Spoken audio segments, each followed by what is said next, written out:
So good morning, everybody. And I know that was live when I said that, and everybody's like, what's the reference on that?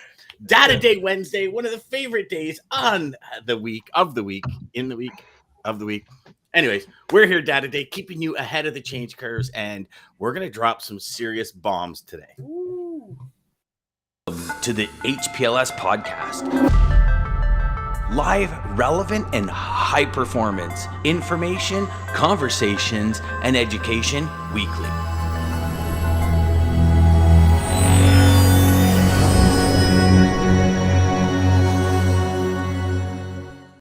So it looks like we're streaming.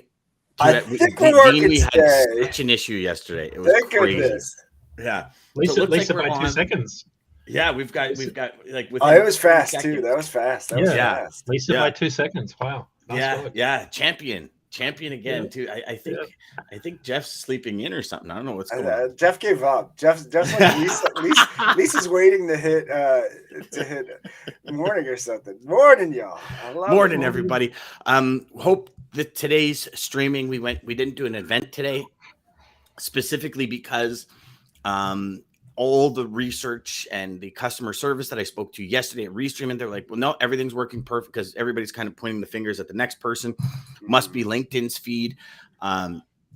So I decided today that we would just kind of go off the regular feed as opposed to the event feed. So hopefully y'all catch us, y'all will see us and watch one of the best days in logistics and transportation, Data Day Wednesday, with our main man, Dean Croke. Dean, how are you? Put you on the spot, Dean. Are you ready for that? No pressure at all. No pressure at all. There shouldn't be any pressure by now, brother. We've delivered consistently for the past almost 6.5 months. True. Serious data that's been way ahead of any other publishing platform. Yeah, I've had more pressure trying to back three trailers onto a dock with like crowd of auctioneers watching in Australia. And I gotta say, brother, I love the shirt. My other car is a Peterbilt. I love that. Yeah. I think that is classic. That was great. That is awesome. Dean's representing with the shirts. I love it. Yes, I had that blood transfusion when I was a little boy. And I ended up with a lot of diesel in my veins, clearly. So it's been a lifestyle thing for me. I can't. It's funny. People put memes out on social media of people that are sort of working at home and they hear an engine brake go off and they drop everything and run out on the road. Well, I'm kind of like that. Like I heard a big Peterbilt coming up the road from about a mile away yesterday. Head straight through 8-inch pipe. So I knew exactly what it was. As I'm working here at my desk, and I was on a call, and I said, "Can you just hold on a second?" So I raced outside. Then you went and checked it out? I got a really good video from my Instagram feed, so it was a big. Good. Is that the one? Because I saw one also with a cement gravel truck, or one of the gravel trucks that you posted as well. No, I haven't posted this one yet. It's I got to do a bit of editing on it, but you'll see it. Anyway, trucking's fascinating industry for me. I love it, but we've got some crazy things going on at the moment in the world of data. We talked about on our transition, Dean. Yeah, look at that. It's as if you were planning that transition. You didn't catch yesterday's show. He's a pro. Segue. I had to look up what Segway was when I moved to this country. By the way, I had to Google it. Anyway, someone said nice Segway, and I said, what? Anyway, because American English is very different to Australian English. Yeah, and when you say Segway, I think of Paul Blart Mall Cop where he's booting around. Yeah, I'm thinking like, really? Are you going to get up and ride one of those? Imagine doing a show from one of those. That's what I think. You guys see that post on LinkedIn where the guy's on his bike with the green screen and he's like, he's doing his all on his bike. Anyways, so Dean, what's happening in the world of supply chain? Yes, what is this crazy stuff going on with data? The big story this week is, and it kind of feeds into our lane of the day, but we've got something extraordinary happening in the spot market. So contract rates, right? So remember the analogy, and I know I talked to Lisa and her husband about this in San Diego, but think about contract rates as the weather. The climate, spot rates as the weather. Right? Mm-hmm. So the spot rates are the weather today, today's rate, whereas the climate is the long-term contract rate. So it's the climate. It doesn't change a lot, right? But it does change. But it takes a long time for it to become noticeable. So contract rates, which represent about probably 85 to 90% of loads moved today, are peaking and trending down. So that's important because we talked about reaching the peak of the cycle. Last week, for the first time, we saw what we call new replacement rates. So these are new rates coming into routing guides based on bids in February, March. Shippers put out their lanes to bid, or with their brokers and their carriers, and you bid on it. You put your rate in, goes into a routing guide. So those rates coming into the routing guides that the TMS system sends out through the tender system, the EDI system, they are starting to decrease. That's significant because they've been increasing for the best part of probably 6 quarters, as far as we know, and double-digit rate increases also. So they're cresting and coming down. Now, remember, spot rates are a really good indicator of where contract rates go on about a 4 to 6 month lag. So spot rates have already come down a lot. Spot rates hit it 4 to 6 months later. Contract rates hit it. Contract starts to get dragged down. Right? There's this pull effect, and it's the same on the way up. Although there's the rate of it, sort of the acceleration rate is a little bit different up and down. Rates tend to be slower to come down. So this year, if I can just quickly pull up my data that says how much weekly rates have dropped. So we're down. Spot rates have dropped about 28%. Or 77 cents a mile this year, and then so that's that drag effect, right? And then you can see it's starting to pull spot rates down. Contract rates down, not by much though. We're down 28% in spot, but only minus 1% in contract. So you can see there's that pull effect that's taking time.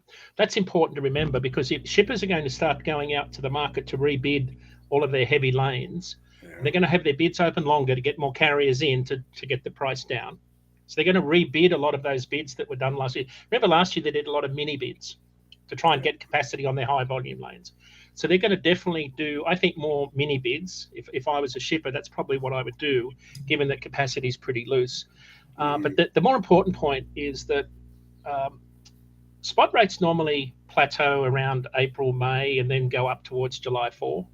So normally between, and I had a look at this today. So the first 2 weeks of June are generally pretty important. Spot rates normally go up in the first 2 weeks of June, and they keep going all the way to July 4. And that is normally a 20 to 30% lift in dry van and reefer rates. And then on July 4, they just fall right away. When summer holidays start, everything gets quiet. So in the first 2 weeks of June, dry van rates normally go up 8 cents a mile. So in the last 2 weeks, they'd normally go up 8 cents. They were down 4. In reefer, good point, Joe. But in reefer, they normally go up 7 because it's produce season. They normally go up 7 cents in the last 2 weeks. They went down 10. And in flatbed, they normally go up 5 in the last 2 weeks. They went down 2. So at a time when spot rates came down, plateaued for 3 weeks, we had road check and then Labor Day, and then a couple of short weeks in between, spot rates plateaued, and then they went down again, which is unseasonal. So you would say, well, compared to last year, wow, that's a big drop. Well, remember, last year is a real outlier in many respects, so I wouldn't be comparing anything to those rates. Now, the other point to keep in mind is, so rates are still going down. We forecast rates to get to something like about $1.80. There's in dry van at line haul, they're sitting at about $2 a mile today. So you expect overall them to drop 20 cents a mile overall across? They could go. Our worst case forecast has got them down to about $1.80 a mile before they'll start to pick back up again. So what we're looking for is the bottom. Like when do they bottom out? And what I would caution everybody is that is to remember this, that even though rates are down around $2 a mile line haul, or about $2.74 including the 74 cents fuel surcharge, they're still 33 cents a mile higher than the average for all of the pre-pandemic years. So if I run that rate through my owner-operator model, I'm still okay. I'm not making the profit margin I was last year, but I'm still making money. I'm still paying myself a wage. I'm still paying my bills. I'm paying my fuel bill, although it's really bad in terms of cost. I'm still surviving. And that's important to remember. So operating costs have gone up, even though spot rates are coming down. So we're not in that sky is falling doom and gloom situation right now. Jason Miller did a great piece yesterday. If you guys don't, well, I know you two do, but if their listeners, you need to follow Professor Jason Miller on LinkedIn. He did a piece yesterday on the the rate of the change of transportation revenue, and it showed how much money carriers had made in the last year. And the chart, if you go to LinkedIn and have a look at the chart, you'll find it's I think it was up 46%. Sorry, no, I'll have to look at the numbers. It was up something like the number 46 sticks in my mind. Anyway, the point was that the trucking companies in general had a unbelievable year financially, and I think that's what a lot of people are missing in this discussion, is how well carriers did last year. I know we've laboured this point. So the story this week is that rates are still going down at a time when they'd normally go up. Shippers are still seeing capacity loosen. They're seeing their contract rates in routing guides, and new rates coming into routing guides, and rates already in routing guides peak and start to come down. So that means we're at the peak of the cycle. And of course, DJ, you'll know what that cycle means. Eventually, right, we go down, and then we'll come back up again. Yep, that's right. Yes, sir. Yes, sir. And speaking of, man, so shout out to Kenneth. Kenneth had a post this morning, just 16 minutes ago. He is definitely, Kenneth, if you're watching, or I see Antoine out there, Kenneth is on it. He literally, so it said he just posted this 16 minutes ago. In the last 2 weeks, dry van spot rates have dropped 4 cents a mile. Reefer is down 10 cents when it's typically increased by 7 cents. And then he just goes on to, and he shared some DAT screenshots. So thanks for sharing the DAT stuff as well. But yeah, sounds very familiar. It is. I'm actually on Jason Miller's page. His charts are of labor. Maggie loves his charts, by the way. So shout out Jason. You know, he mightn't have published it yet. So he might not have published it. Maybe I was reading it somewhere else. He probably will publish it. Let me quickly pull this up. Census data on trucking. So it's the quarterly service. He'll probably push this out today. It's the quarterly services survey data of revenue for truck transportation establishments for Q1 22. In the first quarter of this year compared to the last quarter of last year, truck transportation revenue grew 6.2%, and it's up nearly 20% year over year. And it's up 41% over the Q1 of 2019 before the pandemic. It's up how much over 2019? 41%. So see that, and 2019 was kind of bottomed out rates after 2018, right? Yeah, right. I mean, 2019, the market was starting to loosen, right? Was loosening after the 18th pike. There was so much capacity in the market. Like I remember Toronto, Montreal, that would typically be 1,200, 1,000, 1,150, 1,100. At one point I had a friend of mine in Montreal owns a trucking company. He was like, dude, I'm being offered $350. I'm like, are you kidding me? $350 crazy stuff. Yeah. $350 I'm being offered. I'm like, oh my gosh, like it was bad. He actually parked almost a third of his fleet and brokered that freight out and made more money than his trucks rolling. Because he said, you know what, Dan, like I'm not burning the fuel. There's no maintenance. He goes, sure, there's still depreciation. And, I still have my truck and trailer payments. He goes, but I'll use my city fleet. I'll go pick everything up, bring it to my dock, cross dock it, give it to somebody and let them run for $1.20 a mile as opposed to me. Because I'm not losing anything. I can make the money on my brokerage and pay my trucks. Not a problem. And it actually was a fairly decent idea and, weathethered the storm, if you will, because 2019 was that year when there were companies dropping left, right, and center. Yeah. That's what I thought. Yeah. Can I just finish one point? Oh, sorry. Oh, no, go for it. So I just want to underline this point. So check out Jason Miller's post on how good the truck industry's done. Anecdotally, we hear carriers talking about, I'll just ride this out and park the truck and take it easy and all that. But quantifying it is very interesting when you look at some of the results. So the quarterly service is good. But Derek Leathers in their Werner Enterprises earnings call recently, they're a large truckload carrier. I think their fleet's up around 6,000 trucks. But he said this was our 7th consecutive quarter of record quarterly adjusted earnings per share. Werner's truckload revenues for the quarter were $764 million, up 148, or up 24%. Revenues are up 24%. Now, of course, costs are up. I get all that, but trucking companies, the revenues trucking companies have been generating have been substantial in the last year. So, I think carriers are in a pretty good position. Yes, they still can't get trucks out of factories. Yes, drivers are hard to find, hard to keep. Probably harder to keep than find. So, there's all sorts of things going on, I think there's going to be very tight capacity in the large truckload sector still.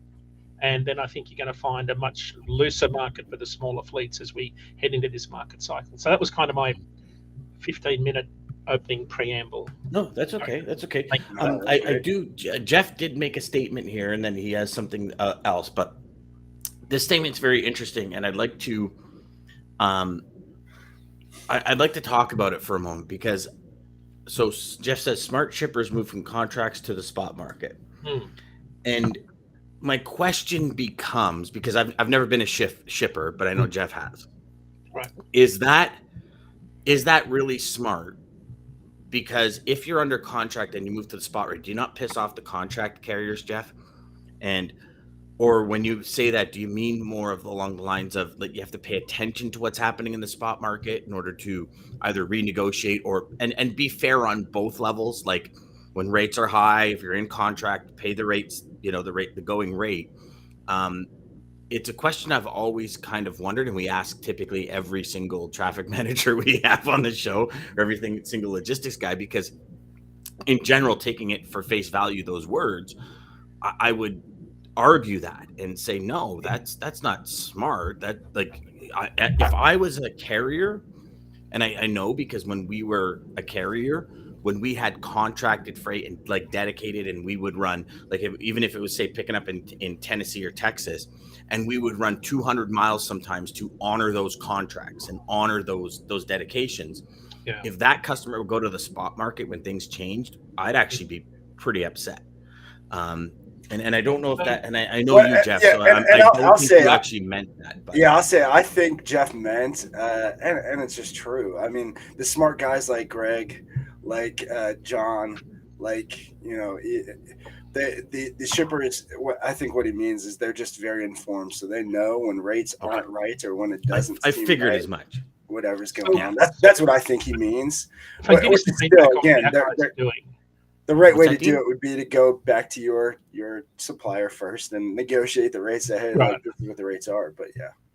So I mean, think about what happened in the last year. Like during a tight market, shippers tend to shift their procurement portfolio to increase their dedicated and private fleet use, which we saw a lot last year.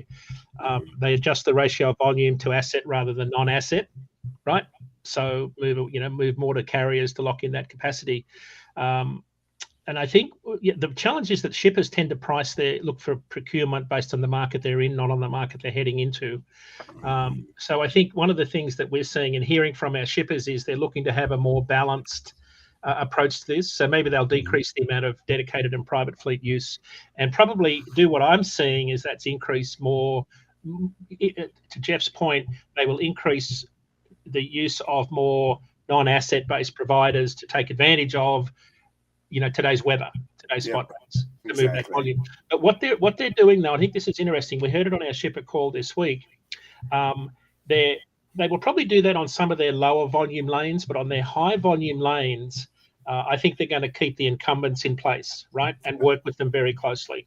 Whereas some of that other volume, you have a lot of lanes that just never produce any revenue that you might bid on, or maybe one load a week. What shippers are telling us, because it's enormously costly to go out to a bid and put all of your lanes on a spreadsheet, and some of those lanes are not going to produce much volume to get a carrier excited. So what they're doing is they're doing smaller, mini bids with smaller carve-outs of their portfolio to lock in that capacity. And in the end, that ends up in a lower procurement cost, because even though you're letting some of it fall through the routing guide out into the spot market, the volume is just not there to cost you, substantially. So that's what I think carriers are going to do this year. But remember, shippers have memories of elephants and carriers have memories of goldfish. So, I was just telling my wife this yesterday. It's a study. It was an official study done by MIT, by Professor Kaplis and his team. They did a study on determining which category carriers and shippers fell into. So it's worth reading if you want to understand. Yes, I'm actually going to read it because it's very interesting to talk about. Jeff says, as you recall, as I stated before, Dean, contract rates are unsustainable in the long run. As a result, shippers reevaluating their lanes and adjusting accordingly. Same if the rates went went up under contract, reps would come back and say their operating ratio has risen and they have to take an increase for sure. Yeah.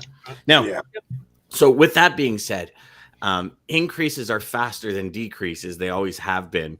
I can remember from day one in the industry, they said you can never go up, but you can go down. So start high. And it's like, so that's interesting. But that's the tug of war battle. Yeah, for sure. Right. For sure. So is there any specific markets that are being hit harder than other ones this week, Dean? And also, is there an update on Shanghai? I read speaking of Shanghai, I read a really interesting article. I actually sent it to you. Remember that article I sent you, Dean? Mm-hmm.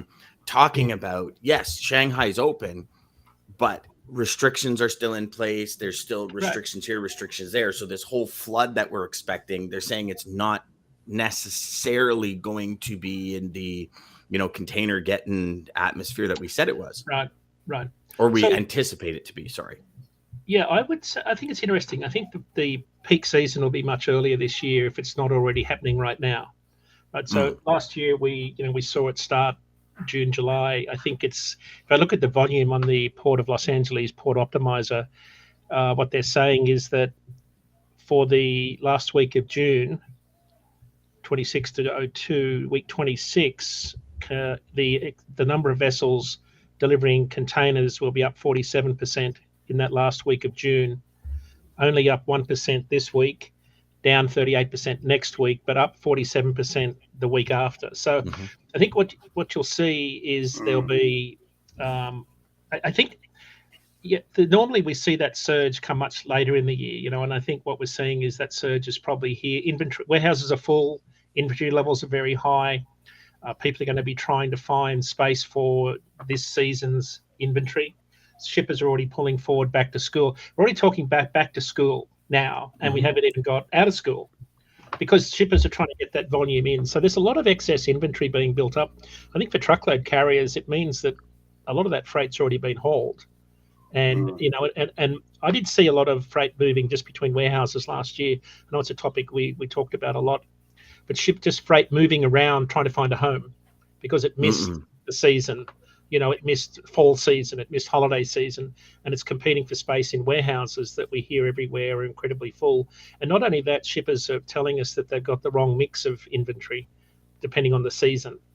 So I think we covered this last week, but, they've probably got too many pajamas and not enough dress slacks for people to go to work. Right? Yeah. So as a well, simple... I'm finding, I don't know about you guys, but I'm finding around me, way more things on special now. Right. And so we were just we obviously, because of all the construction we're doing and all the things we're doing in the backyard, I'm starting to pay attention to what's where.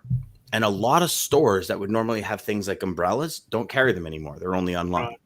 And it's funny because Christine and I were talking about this last night where we were looking in a store and it was like, why don't they have an umbrella? It's usually they have like a full setup with the umbrella and they don't. And I was like, interesting. And I'm wondering if it's because inventory levels are so high. They're like, you know what? Leave those as online exclusives. It's cheaper than, delivering an umbrella is cheaper than delivering a 800 pound, cabana or gazebo, with steel roof and all that kind of stuff. So keep that in the store because they can wheel it out and get it out of there. Less cost on shipping. And I'm starting to, again, where I am, I'm not sure about you guys, but if you start going into stores and looking at specific products that were there last year and the year before that aren't there, I start to speculate. Again, you can only speculate. Actually, I should call a couple of buddies of mine that own Canadian Tires and ask them, because you know what, I'll do that for next week and I'll have some data for you guys, because they only have specific amount of warehouse space. And what they do is, so 2 years ago, just before during the pandemic, working with a couple of Canadian Tire stores for inventory and what's going where, we pulled out in one of the warehouses I work with close to 8,000 square feet. And it was literally just everything and anything you can imagine a Canadian Tire selling, wrapped on pallets. And it was like, this stuff is not moving, so we're getting rid of it. And literally they would pay, for 8,000 square feet every month just to get rid of it. Right. And I remember Right. asking the guy, I said, well, why can't you just put it on special?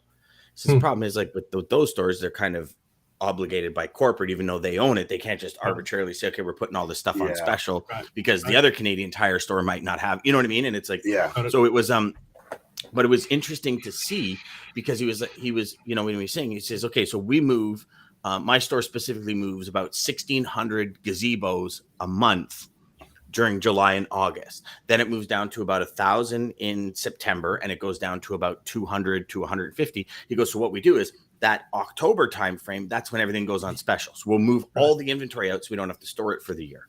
And it'll be interesting to see what's coming on special in the next couple of weeks, because like you said, Dean, after July 4, right? Like we have Canada Day and Independence Day.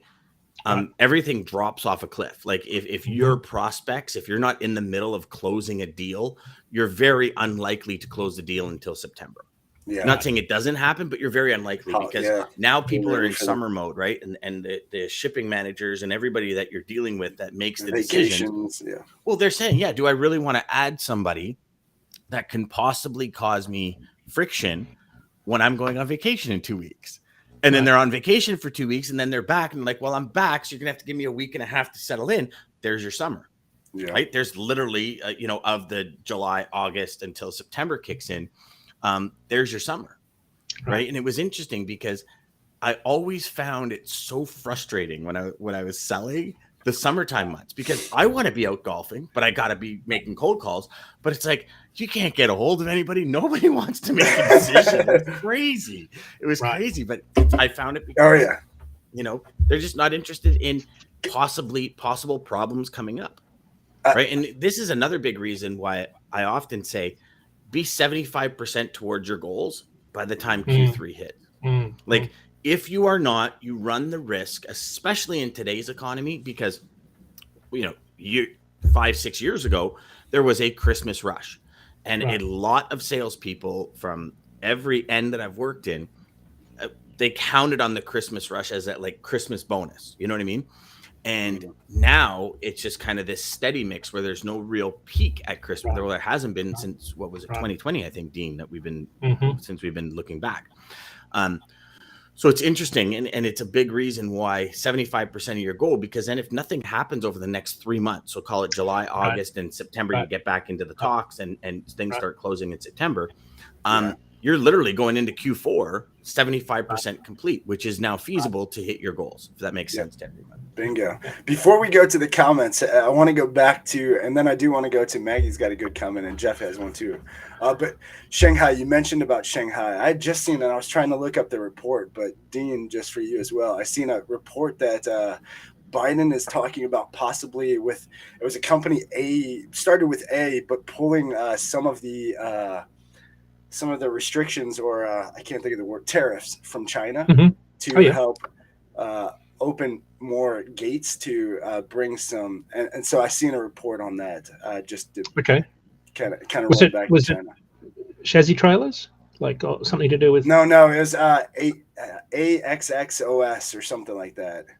But something with that. If you look it up, but I forget where I seen that. But then Dan, we talked about Texas. I seen Greg Abbott had shared Texas is now home to more Fortune 500 companies than any other state.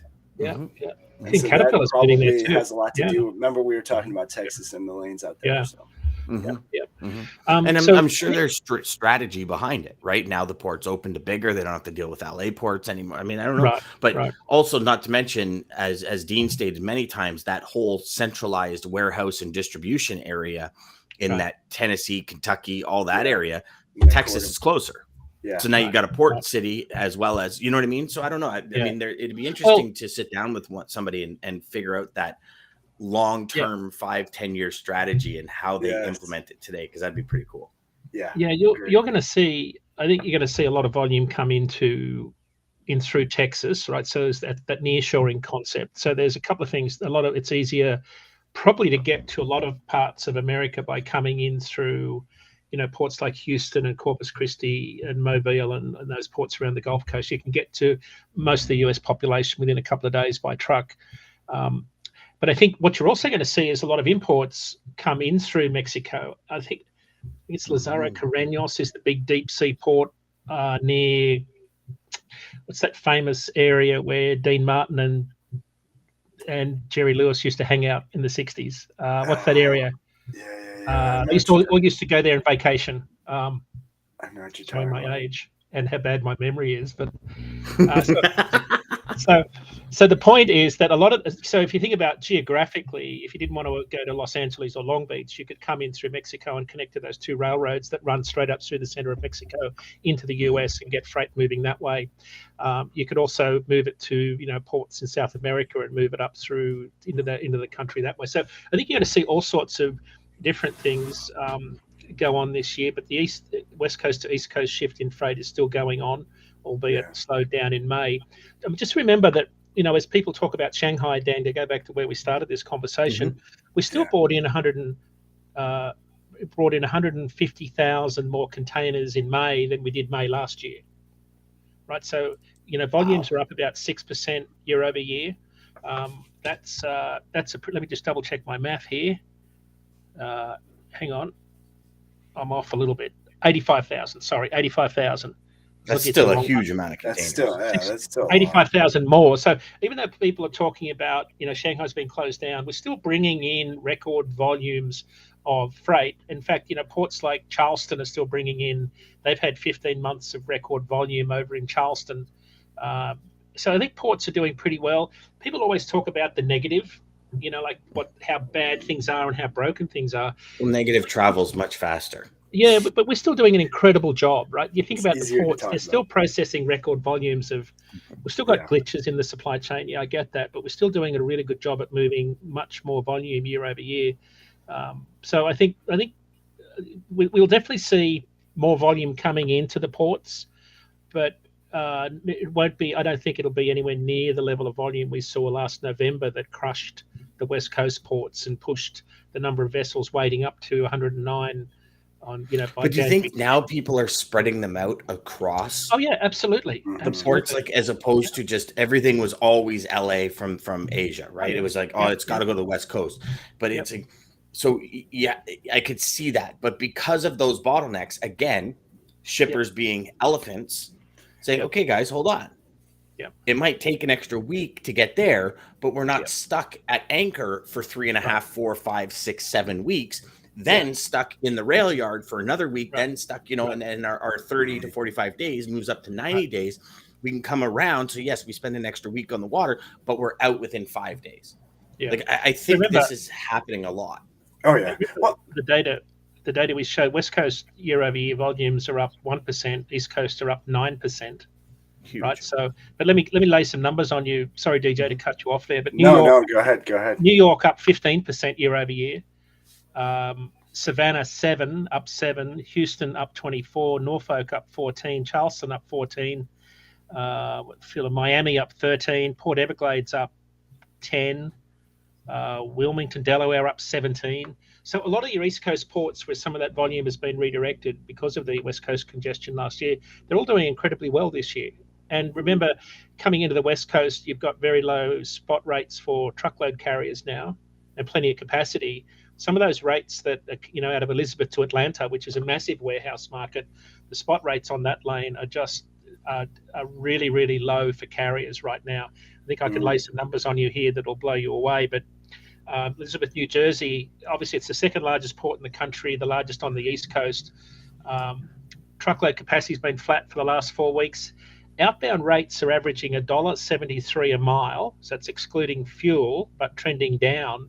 But on Elizabeth to Atlanta, $1.52 average this week. That's 52 cents a mile lower than, let me check it, this time last year.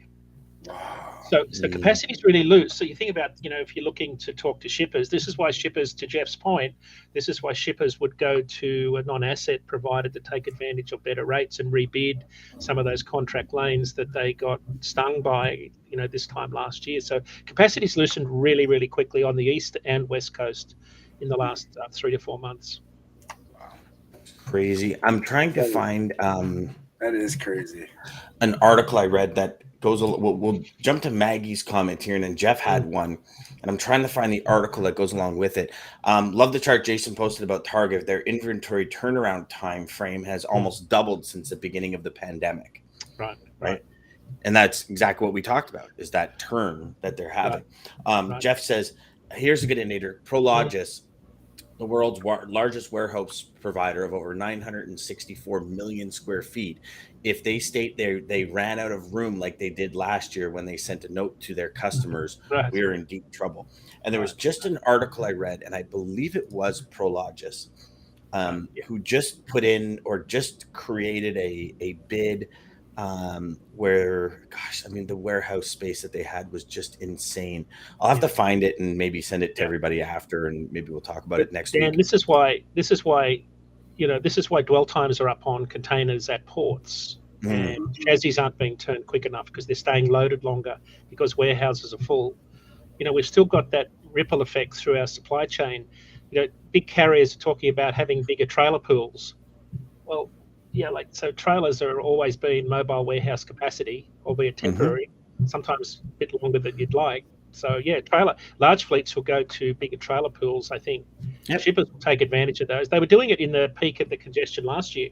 We were hearing carriers, they were doing a lot more drop and hook because they literally couldn't get trailers onto a dock because the warehouses were just overflowing and full during that. Well, overflowing, half staffed because of all the restrictions and pandemic and people working from home and the government subsidies and all that. It's been a nightmare.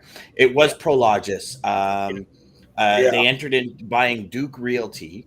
Developer of logistics sites is buying Duke Realty in a $26 billion deal that will add 160 million square feet of space across 19 countries to their sprawling portfolio. So they've just walked into this deal. This was from yesterday. Wall Street Journal reported this yesterday. So crazy. They're actually buying the developer. So they have obviously first dibs on all the warehouse space. I mean, it's again, that strategy, right? Okay, we're seeing into the future. We're going to bet on the future in that. I think it's awesome. I love this. I think to back to your point, Dean, about the doom and gloom, and really what John has said a few times that John Brewer, shout out to you, but what he's said a few times being on the show. I mean, right now we're just seeing the resilience and the way that we're, the true ones that are going to make the supply chain work and fix the problems that need to evolve, however they need to evolve, are making it happen. And that's just what's going on, and it's going to happen. I mean, Hey, could I just ask Joshua, are you talking refrigerated or dry van? Because I'll pull up those rates in RateView now. You're saying you're running close to $110 north to North Florida. So I presume that's Philly to Jacksonville. So just shoot us a note in the message. Are you talking dry van or reefer? Yeah, he said out of Philly. Part of this is more seasonal trends returning to the mark that we were seeing in the years prior to 2020. This time in 2019, we're running close to 110 a mile to North Florida. Yeah, and he said out of Philly. Right. Yeah, that's right. Now, so we've been talking about this for a while, right? We're seeing a lot more return to normality. So let me pull up the data. He says dry van. If he's talking dry van excluding fuel, it was $234 this time a year ago. It's $141 today. So let me look at the opposite lane because I assume Joshua's going there to go back north. It's at $297 today. $297, $140, $397, $450 round trip for 1,600 miles. My math's not good enough to do that on the spot. I'd have to get a calculator out, but I assume that's you're doing a lower rate south to pick up something better coming back north. Yeah. Well, I mean, that's what's happening out of Texas with all the volumes peaking out of Texas. Yeah. People are going there for nothing. Right. To come back out, right? I mean, you see it everywhere. When produce season happens, you can get great deals specifically from the East Coast to the West Coast for team drivers. And, even if it's dry freight, they can load in a reefer because they're getting reefer rates coming home. It's all relative, right? The back and forth. I always remember as an asset-based carrier, you always looked at the triangle. Right? Because it's never A, B, B, C. It's A to B to C to pick up, then back to D, and then back to E, the yard. And it was always that triangle that we looked at. And we were able to say, okay, so we have this freight here. We take freight from XYZ broker here. We do this here. And so this is the rate. And all in, this is what we need to make it work, right? So I just looked at the round trip revenue. Yeah, I just looked at the round trip revenue on that. If you went Philly at $1.48 and went back at if you came Philly to Jacksonville at $1.41 and then went back north on the same lane at $2.23. So you're running about $2.15, $2.20 a mile round trip. So not world-breaking record stuff, but certainly viable. So it's interesting. Joshua says Southeast is very tough right now, which is typical for this time of the year. Not that I need to tell you, but it kind of confirms what we've been seeing. Produce season's been incredibly quiet, and so that's going to push more reefer capacity back into the dry van market. They're running about 1,200 loads fewer per week out of the Southeast right now compared to last year.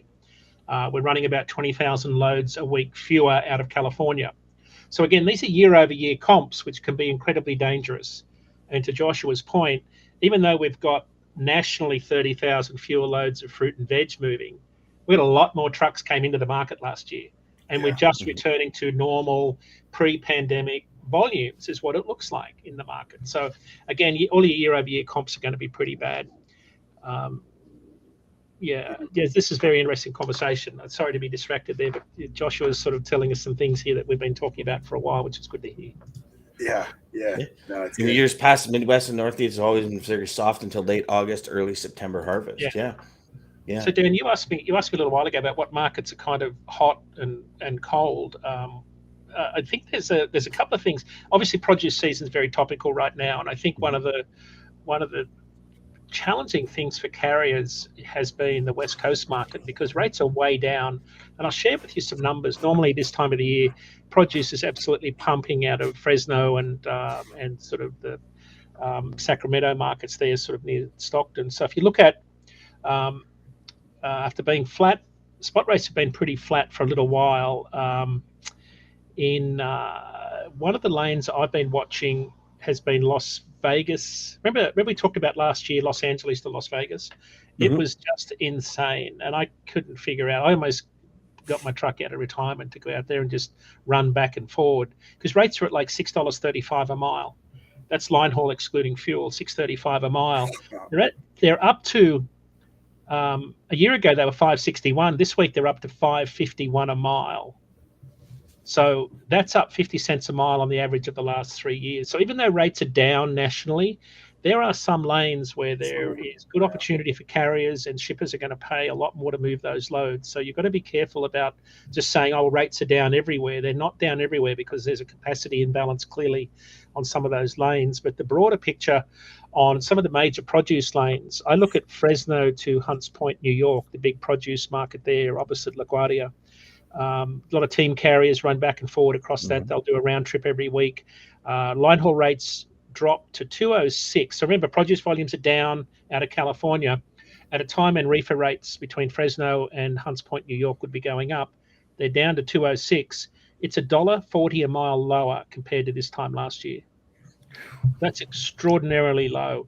Out of the cherry capital of the world in Lodi, California, same trend. They're at $2.30 a mile. It's $1 a mile lower than this time last year, albeit trending up a little bit. So for carriers looking to, that normally look to position their trucks on the West Coast to take advantage of produce season, it's just not materializing. And then, this is a bit of a segue, but I hope you heard the story. It was a hot story about the chili sauce manufacturer Sriracha shutting down sales over summer. So no, I have not heard it, and I put Sriracha on everything. Same here, got my attention. So it turns out that about 93% of chilies come from Mexico. Volumes are down 23% year over year. It's about 700 fewer truckloads. A lot of those chilies come in from Mexico through Nogales, Arizona. Reefer rates from Nogales to Los Angeles are 86 cents a mile lower than this time last year at $2.29. Wow. So yeah, they've a lot of. Is it because the chilies can't be grown because of the weather? Weather. It's climate. Weather. So, Okay, so it's climate. So So it 700 goes back to truckloads of chilies. That's a lot of chilies. fewer, yeah.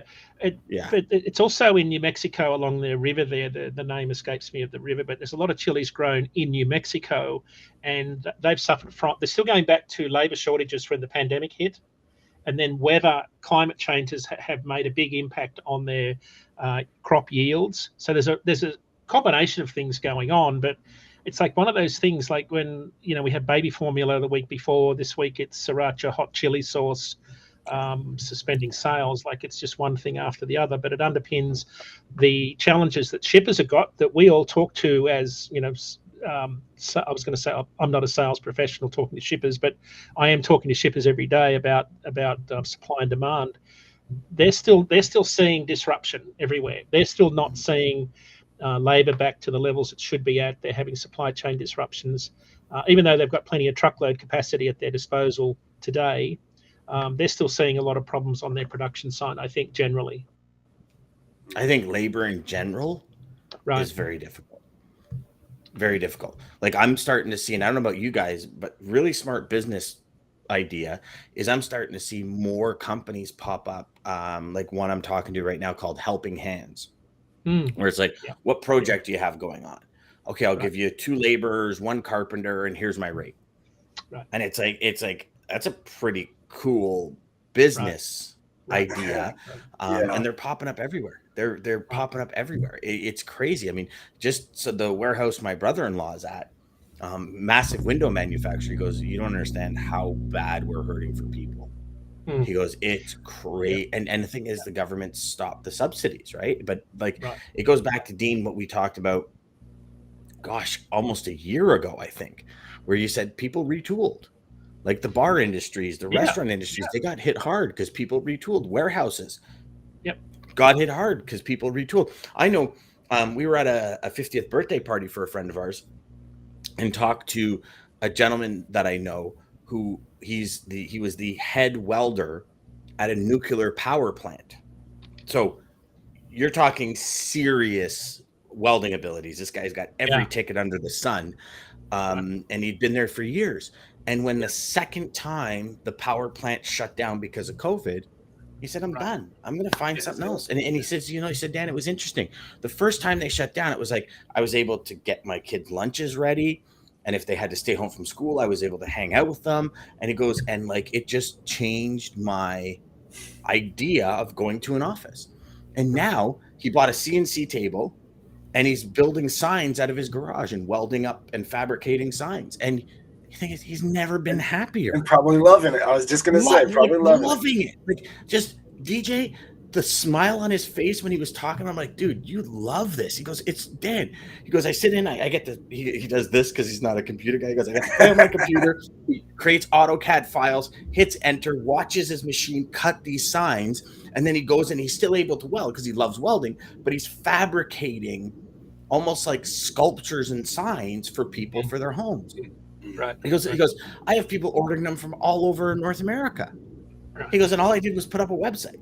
It was like, he's like, it's great. And he's happier. You know what I mean? Like that's huge. Hey, Dan, can I read you a paragraph from a Fortune magazine that I read here in April? We talked about it. We said that on the show a while ago that the article talked about there being something like about 4.9 million men that aren't in the workforce, working age men 25 to 54. And I'll read it to you because it was very interesting. It said about 75% of today's non-employed prime age men are not in the labour force, about 3/4. That is so it's 3/4 of today's unemployed prime age men not actively looking for work. Some are in school, others taking care of kids. Most appear to be missing from the labour force for less benign reasons. Explanations fell into 3 baskets. First, there are fewer job opportunities for the less educated. And for the growing numbers of formerly incarcerated men, those still behind bars aren't counted in the statistics. Second, health problems, including the opioid epidemic, have taken a toll. Hadn't thought about that one. And finally, men may have less interest in work for proposed reasons ranging from, wait for this, changing marriage prospects to increased reliance on disability insurance and other government programs to the improved quality of video games. Improved quality of video games? Did you just say?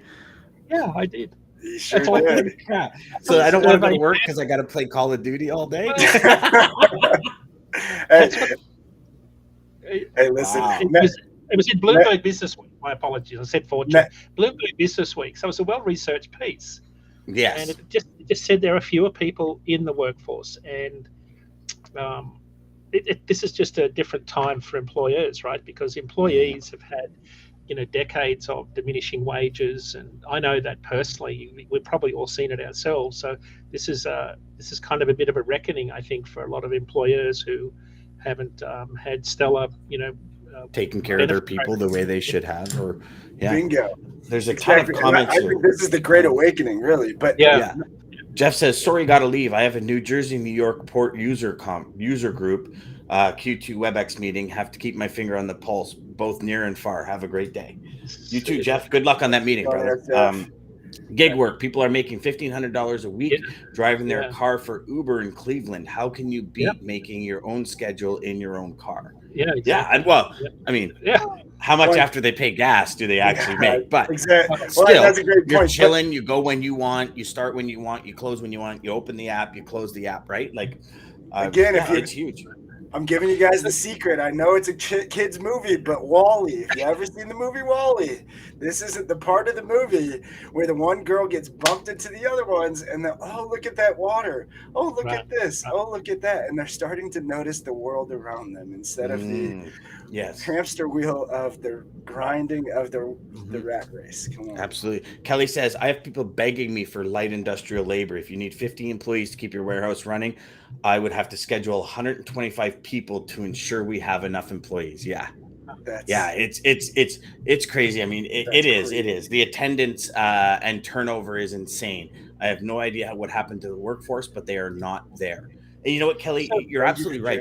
Stores around us, and I'm sure we talked about this throughout the winter. There's a store called Royal Distributing, and it's just a retail store for like snowmobile, motocross, motorcycle, that kind of stuff, extreme sports and all that. And they were offering $2,000 signing bonus as a retail clerk, like behind a cash register in a storeroom, walking through the store, helping people pick helmets and boots. $2,000 signing bonus. That's crazy. Cash. And all you had to do was be there for more than 30 days. And they would give you $2,000. And it's like, you stop and you're like, holy crap, like McDonald's paying you $50 just to show up for an interview. Never mind even taking the job, showing up for an interview, $50. Yeah. Like, so guys, think about this. Think about truck drivers in particular. How many people are failing drug tests, right? Because you've got legalized marijuana use in a lot of parts of the country.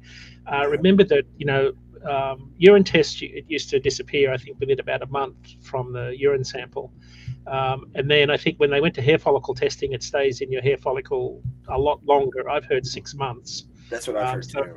So if you think about that and the impact on just recruiting people, it explains to me why the latest data from the Drug Clearinghouse shows that in April, the number of drivers or prospective employees failing a drug test went up about 11% from March to April. And of course, a lot of these drivers aren't re-entering the rehabilitation program. Like, these are guys that are kind of disappearing. Marijuana was the main drug of choice for truck drivers who failed their screening, almost 4 times higher than that for cocaine and meth and amphetamine. So I think that's part of it. The old school ones, Dean. You don't see appetite suppressants in there anymore, which were a big favorite going back in the 70s and 80s when I was a lot skinnier. Kelly says, I offered $500 $1,000 sign-on bonus, paid $500 after 2 weeks, $500 for the month, and did not help at all. Dean, coming back to that drug screening. Yep. So would it not, and again, I'm ignorant to it, so I apologize on this level, but would it not make sense to have drivers do the screening in the states that they're in? So for example, like in Canada, marijuana is legal. Right. So if it's legal and police officers can do it, firefighters can do it, paramedics can do it, obviously not on the job. I mean, I'm sure some do, but they can do it. then if a driver goes home and on his 36-hour reset or whatever, he decides to get high, what the hell does that have to do with him being a professional driver? Because in Ontario, it's legal. He's not doing anything illegal. And I asked this question for a specific reason. I mean, I don't even know if we have the answers. If anyone out there does. My son recently flew out to Calgary for a firefighter opportunity.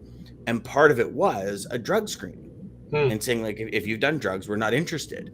And I mean, he was okay. He was fine. But it was more of a matter of, I went interesting. So if somebody here just happens to smoke a joint at a party 2 weeks ago, he's eliminated from a job in Calgary, but it's legal here. Right. So it's like, you know, I don't know. There's that part of it where, you know, if the OPP, Ontario Provincial Police Officer down the street gets high on the weekend, as long as he's not high when he's doing his job, what is it of my? It's not my business. Yeah. It's a real I don't know if that's, you know what I mean? Does that make sense? I look at why people self-medicate, right? So, you know, that to me, that's the bigger issue. Like, why do drivers do that? I know from experience why drivers do it. Like, if you are sleep deprived, depressed, got sleep apnea, you're going to smoke cigarettes, drink alcohol, you know, smoke a joint. You're going to do whatever you can to self-medicate to get through, because the pain in your brain is extreme when you are sleep deprived and dealing with stress and you're depressed. I think mental health is probably one of the biggest issues we've got going 100%. On in society, but also in the trucking industry. I know that for a fact. I spent a lot of time with drivers who are just really, really struggling. And that's why you see it in TikTok and a lot of the social media posts where people are just desperate. And well, and you think about it, you're alone with yourself.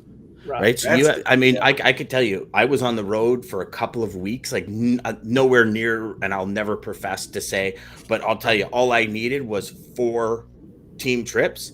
Right. And in those 3.5 weeks I was on the road, I was disgusted at how I was treated.